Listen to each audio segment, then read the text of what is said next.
చెప్తున్నట్టుగా మరి అతను ఎవరో కాదు, ఒక జాతీయ స్థాయి బాస్కెట్బాల్ క్రీడాకారుడు మాత్రమే కాదు, ఎంతోమంది శిష్యుల్ని జాతీయ అంతర్జాతీయ స్థాయికి తీసుకెళ్లే ఘనత ఆయనకు ఉంది. మరి ఆయనే ముఖ్యంగా బీసీ నాయకుల్లో ఒకరుగా ఉంటూ తీర్మార్ మల్లన్నకి రైట్ హ్యాండ్గా ఉంటూ మరి ఎంతోమంది బీసీలను ఐక్యత కోసం కృషి చేస్తున్నటువంటి శ్రీ బాస్కెట్బాల్ రమణ గారిని ఈరోజు మరి సభను ఉద్దేశించి మాట్లాడుకోబోతున్నారు. వర్ధిల్లాలే బీసీ ఎస్సీ ఎస్టీ ముస్లిం మైనారిటీల ఐక్యత, వర్ధిల్లాలే బీసీ ఎస్సీ ఎస్టీ ముస్లిం మైనారిటీల ఐక్యత, వర్ధిల్లాలే తీర్మార్ మల్లన్న నాయకత్వం, వర్ధిల్లాలే తీర్మార్ మల్లన్న నాయకత్వం. సాధిస్తాం అంబేద్కర్ ఆశయాలను, సాధిస్తాం అంబేద్కర్ ఆశయాలను. ఈ రోజు తీర్మార్ మల్లన్న గారికి, మన ప్రీతం ఎమ్మెల్సీ అయినటువంటి తీర్మార్ మల్లన్న గారికి షోకాజ్ నోటీసులు ఇవ్వడం జరిగింది. ఈ షోకాజ్ నోటీసులు ఎందుకు ఇచ్చిండ్రయ్యా అంటే బీసీ ఎస్సీ ఎస్టీ ముస్లిం మైనారిటీల జనాభా తగ్గింది ఎందుకు అని అడిగినందుకు షోకాజ్ నోటీసులు ఇచ్చారు. చాలా న్యాయమైన కోరిక, చాలా న్యాయమైన ప్రశ్న. ప్రశ్నించే గొంతును గనక నొక్కాలని చూస్తే బీసీ ఎస్సీ ఎస్టీ ముస్లిం మైనారిటీ క్రిస్టియన్ బిడ్డలంతా తిరగబడి రాష్ట్రంలో గత్తర్ లేపే అవకాశం ఉంది. కాబట్టి షోకాజ్ నోటీసులు అత్యంత ప్రమాదకరమైన షోకాజ్ నోటీసులు అత్యవసరంగా వెనక్కి తీసుకోండి. లేకుంటే బీసీ ముస్లిం మైనారిటీల, బీసీ ఎస్సీ ఎస్టీ ముస్లిం క్రిస్టియన్ల సామాజిక వర్గాల మనోభావాలన్నీ ఈ షోకాజ్ నోటీసుల వల్ల దెబ్బతిన్నాయి. ఆయన అడిగింది ఏంటి? మా జనాభా, మా బిడ్డల జనాభా, మా అన్నదమ్ముల అక్కచెల్లెల జనాభా ఎందుకు తగ్గించారు? దీని వెనక ఉన్న కుట్రేంటి? దీని వెనక ఉన్న కుట్ర ఏంటంటే ఈబీసీ కోటాని ఎక్కువ చేయడానికి, వీళ్ళు ఎక్కువ చూపించుకోవడానికి వీళ్ళు బీసీ ఎస్సీ ఎస్టీ ముస్లిం మైనారిటీల జనాభాను తగ్గించారు. దొంగతనంగా ఇంప్లిమెంట్ అవుతున్న ఈబీసీ కోటాని వెంటనే రద్దు కూడా చేయాలి. మాకు, మా వర్గాలకు అన్యాయమైన ఈబీసీ కోటాని రద్దు చేయాలి. దీన్ని ఏంటంటే 1-2 సామాజిక వర్గాలు తప్ప ఈబీసీ కోటాని అసలు ఎవరు, ఓసీలకు ఎవరికి ఉపయోగపడట్లేదు. అసలు వైశ్యులకైతే ఈబీసీ కోటాలు అసలు ఛాన్సే లేదు. వైశ్య సోదరులు కూడా మాతో కలవాలి. అసలు అగ్రవర్ణాలకే అగ్రవర్ణాలైన ఓసీలు, బ్రాహ్మిన్స్, ఓసీలకు ఓసీలు వాళ్ళు బ్రాహ్మిన్స్ కూడా ఈ రోజు అందులో ఈబీసీలో ఛాన్స్ దక్కట్లేదు. వాళ్ళు కూడా మాతో వచ్చేటందుకు రెడీగా ఉన్నారు, సిద్ధంగా ఉన్నారు.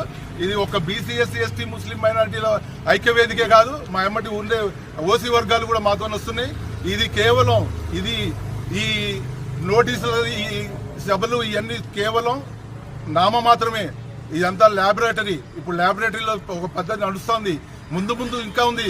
ఉమ్మడి తెలుగు రాష్ట్రాల్లో ఈ ల్యాబొరేటరీలో నడిచినాక భారతదేశం, అఖండ భారతదేశంలో బీసీల సత్తా చూపిస్తాం. అదేవిధంగా మండల్ కమిషన్ కూడా ఇంప్లిమెంట్ అయ్యేటట్టు చేస్తాం. మండల్ కమిషన్ కూడా తీస్తాం, అన్ని తీస్తాం, మొత్తం లెక్కలన్నీ తీస్తాం. అసలు ఎవరి డబ్బుల మీద ఎవరు కూర్చుండ్రు, ఎవరి పన్నులు ఎవరెంత కడతారు, ఎంతమంది బీసీలు పన్నులు కడతారు, ఎవరికిరా మీరు ఇచ్చేది రేషన్ కార్డులు, ఎవరికిరా మీరు ఇచ్చేది ఇళ్ళు, మా డబ్బులతోనే మేము మిమ్మల్ని అడుక్కోవాలి. ఎన్ని రోజులు? నిన్నటిదాకా ఒక లెక్క, ఇవాళ నుంచి ఒక లెక్క. లెక్కలు మారినాయి, లెక్కలన్నీ చూపిస్తాం. తీర్మార్ మల్లన్నకి ఇచ్చిన నోటీసులు వెంటనే ఉపసంహరించాలి. తీర్మార్ మల్లన్నకి ఇచ్చిన నోటీసులు ఉపసంహరించాలి. తీర్మార్ మల్లన్నకి ఇచ్చిన నోటీసులు. జై బీసీ, బీసీ ఎస్సీ ఎస్టీ ముస్లిం మైనారిటీ ఐక్యత, వర్ధిల్లాలి బీసీ ఎస్సీ ఎస్టీ ముస్లిం క్రిస్టియన్ల ఐక్యత. సాధిస్తాం అంబేద్కర్ ఆశయాలను, సాధిస్తాం అంబేద్కర్ ఆశయాలను. మీరు గనక తీర్మార్ మల్లన్నకి ఇచ్చిన నోటీసులు ఉపసంహరించుకోకుంటే బీసీ ఎస్సీ ఎస్టీ ముస్లిం క్రిస్టియన్ల ఆగ్రహాలకి గురి కావాల్సి వస్తుంది. లేదు, తీర్మార్ మల్లని ఉరిశిక్ష వేసుకోండి. ఎప్పుడు వేసుకోండి? మా ఓట్లు మాకిచ్చి మళ్ళీ గెలిచి అప్పుడు తీర్మార్ మల్లన్న మీద యాక్షన్ తీసుకోండి. మా ఓట్లు మాకిచ్చి మీ తీర్మార్ మల్లన్న మీద మళ్ళీ గెలిచి అప్పుడు యాక్షన్ తీసుకోండి. అప్పుడు మాకు అభ్యంతరం లేదు. మా ఓట్లు మీద గెలిచి మా మీద పెత్తనం చెలాయిస్తారు. ఇంకెన్ని రోజులు ఈ పెత్తనాలు? ఎక్కడి నుంచి వచ్చిండ్రు? అసలు ఏ దేశం మీది? అసలు మేము ఓట్లు మాయి, సీట్లు మాయి. మొన్నటిదాకా ఒక లెక్క, నిన్నటిదాకా ఒక లెక్క, ఈ రోజు ఇంకో లెక్క. వర్ధిల్లాలి బీసీ ఎస్సీ ఎస్టీ ముస్లిం మైనారిటీల ఐక్యత, వర్ధిల్లాలి బీసీ ఎస్టీ ముస్లిం ఐక్యత. దిగిందా లేదా బీసీ మరి ఈ సందర్భంగా స్వతంత్రం వచ్చి 78 సంవత్సరాలు అయింది. 78 సంవత్సరాల్లో మనకి బాబాసాహెబ్ అంబేద్కర్ రచించినటువంటి రాజ్యాంగబద్ధంగా రావాల్సినటువంటి మన వాటా మనకి రావట్లేదు. ఇవాళ ఈ రోజు వరకు ఈ కాస్త రిజర్వేషన్ని ఇట్లా మాట్లాడుకోగలుగుతున్నామంటే బాబాసాహెబ్ అంబేద్కర్ యొక్క చలవ వల్లనే, ఆయన రచించినటువంటి రాజ్యాంగం వల్లనే మనం ఈ రోజున ఇట్లా సమీకరించడం జరుగుతుంది. ఆర్థికంగా, రాజకీయంగా ఆధిపత్య వర్గాలు వాళ్ళు ఈ దశాబ్దాల తరబడి ఈ యొక్క కేంద్ర ప్రభుత్వాన్ని, రాష్ట్ర ప్రభుత్వాన్ని పాలిస్తూ మన ఓట్లతోని వాళ్ళు సీట్లు ఎక్కి మన ఏళ్ళతోని మణికంట్లో పొడిచి మనపైన వివక్ష చూపిస్తున్నారు. మనకి ఒక ఆయనేమో కేంద్రంలో, ఒక ఆయనేమో మేము బీసీ ముఖ్యమంత్రి చేస్తామంటాడు, ఒక ఆయన 42% రిజర్వేషన్ అంటాడు, ఒక ఆయన బీసీ వాదాన్ని ఎత్తుకుంటారు.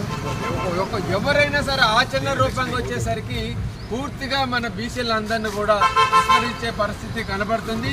దయచేసి బీసీలందరూ కూడా ఇప్పుడైనా సోయి స్వరంతితోని అందరం కూడా ఏ కులమైనా సరే బీసీ బిడ్డగా మనం అందరం ఒకే తాటిపైన ప్రయాణం చేస్తే మన బీసీ బిడ్డ ఎవరైనా సరే ఇర్రెస్పెక్ట్ ఆఫ్ పొలిటికల్ పార్టీ, మనం ఏ వర్గానికి వ్యతిరేకం కాదు, ఏ కులానికి వ్యతిరేకం కాదు, మనం అందరం ఐక్యంగా కలిసి ప్రయాణం చేసి మన వాళ్ళని మనం గెలిపించుకొని ప్రశ్నించే గొంతుకలను కనుక చట్టసభల్లో చూసినట్టయితే మన కోసం పోరాడతారు వాళ్ళు. దయచేసి మనం అందరం కూడా ఇప్పటికైనా దయచేసి మన అందరం ఒకే తాటిపైన ప్రయాణం చేసి బీసీ వాళ్ళని, ఎస్సీ, ఎస్టీ, బీసీలు అందరూ కూడా ఏళ్ల మీద లెక్క పెట్టేటువంటి ఆధిపత్య వర్గాల చేతిలో పెత్తనం ఉండి మనం 30 మంది చేతిలో పెత్తనం పెట్టి గంపెడు మంది వాళ్ళ కోళ్ళలాగా మనని కమ్మేసి మనకి చైతన్యవంతంగా మనం ఎంత ఉన్నామో మనకంత రాజ్యాంగబద్ధంగా మన ఓటా మనకి కావాలని చెప్పి మనం ప్రశ్నిస్తున్నాం. దయచేసి ఇప్పుడు ఇక్కడికి వచ్చినటువంటి పెద్దలందరూ కూడా ఇక్కడ ఎవరు తక్కువ కాదు, నాకన్నా చక్కగా విద్యావంతులు, ఉద్యోగస్తులు, రిటైర్డ్ అయినటువంటి వాళ్ళు, ఇలాంటి బాగా అనుభవం కలిగినటువంటి మేధావులందరూ మనం ప్రతి ఒకరిని కొంత వందలాది మందిని ప్రభావితం చేసి చైతన్యం చేసి ఒక ఐక్య వేదిక ద్వారా రేపు రాబోయే ఎన్నికలలో కూడా రవీందర్ ఎమ్మెల్సీగా గ్రాడ్యుయేట్ ఎన్నికల్లో ఎమ్మెల్సీగా కాంటాక్ట్ చేస్తున్నాడు. ఎవరైనా సరే ఎనీ క్యాస్ట్ ఎవరైనా సరే ఒక బీసీ బిడ్డ చట్టసభల్లోకి వస్తుందంటే మన శత్రువునైనా అర్థం చేసుకొని మనం ఖచ్చితంగా చట్టసభలో పంపించాలి. అది కనుక ఆ కాన్సెప్ట్ కనుక మనం చేసినట్టయితే రాబోయే రోజుల్లో శాసించే హక్కు మనకుంది. మనం బలవంతులం, మన శక్తి మనకి తెలియట్లేదు. మనం రాబోయే రోజుల్లో మనం శాసించే శక్తి ఉండి శాసించుకునే స్థితిలో ఉన్నాం. మనం ఎక్కడ ఉంది సమాజం? స్వతంత్రం వచ్చినాక ఎక్కడ మన ఫలాలు ఎక్కడ అందుతున్నాయి? దయచేసి మనం అందరం ఒక్కసారి అర్థం చేసుకొని ఇప్పటికైనా మన బీసీ బిడ్డలందరూ కూడా ఒక బీసీల ఒక్కళ్ళతోనే కాదు, ఆర్థికంగా అగ్రవర్ణాల వాళ్ళ సహకారం కూడా కావాలి. ఎస్సీలు, ఎస్టీలు, బీసీలు, మైనార్టీలు, అగ్రవర్ణాల్లో ఉన్నటువంటి ఆర్థికంగా వెనుకబడ్డటువంటి వాళ్ళు అందరూ కావాలి మనకి. కాబట్టి మనం అందరం కూడా ఒక తాటిపైన ఇప్పటికైనా మెచ్యూరిటీగా ఇక్కడికి ఉన్నటువంటి వాళ్ళు ఎవరు మామూలు వాళ్ళు కాదు. నేను చూస్తున్నా చాలా మెచ్యూరిటీ, విద్యావంతులు, ఉద్యోగస్తులు, రిటైర్డ్ అయినటువంటి వాళ్ళు, మీ అందరూ స్ఫూర్తి కావాలి. మీరంతా విద్యావంతులు కాబట్టి చైతన్యం చేయగలిగే శక్తి ఉన్నటువంటి వాళ్ళు మనం అందరం చైతన్యవంతంగా ఉండి రాబోయే రోజుల్లో మన అన్నాడు తీర్మానం లాస్ట్ ముఖ్యమంత్రి ఈయన అని ఖచ్చితంగా అది మనం అమలు చేయాల్సిందే. బీసీ వాదాన్ని తీసుకురావాల్సిందే. దయచేసి ఈ కార్యక్రమాన్ని మనం ఎందుకంటే మన